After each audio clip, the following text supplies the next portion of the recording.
पति ने पत्नी से जेवर के बारे में पूछा तो पत्नी ने पति और सास की ठुकाई कर दी। ग्वालियर में एक महिला ने अपने पति और अपनी सास को बेरहमी से पीटा।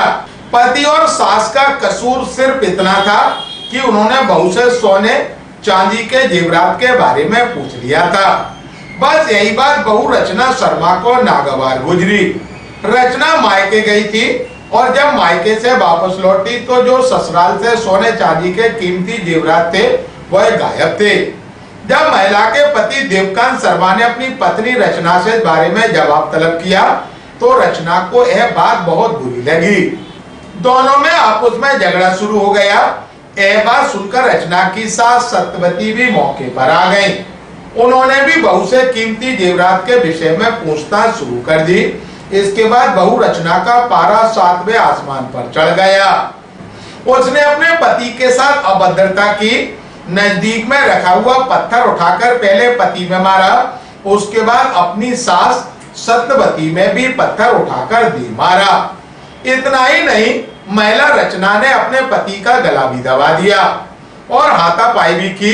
इस घटना के बाद पति देवकांत और उसकी मां सत्यवती घायल अवस्था में महाराजपुरा पुलिस थाने पहुंचे, जहां पुलिस ने पति और सास की शिकायत के बाद आरोपी बहू रचना शर्मा के खिलाफ मामला दर्ज कर आगे की कार्रवाई शुरू कर दी।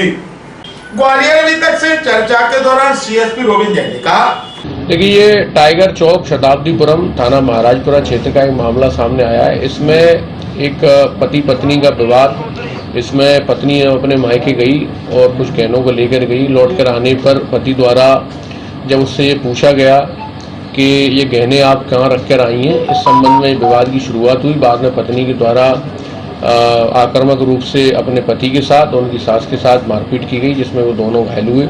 पुलिस द्वारा पीड़ित की शिकायत पर इनका मेडिकल कराया गया। मेडिकल में जो धाराएं उसके आधार पे हमने इसमें पत्नी के विरुद्ध अपराध पंजीकृत कर विवेचना लिया है। इसमें हम जो भी तथ्यों में मिलेंगे, जो भी साक्ष्य मिलेंगे, घर के सीसीटीवी फुटेज मिलेंगे और इनकी जो मेडिकल रिपोर्ट्स हैं उसके आधार पर इसमें आगामी वैधानिक कार्रवाई करेंगे।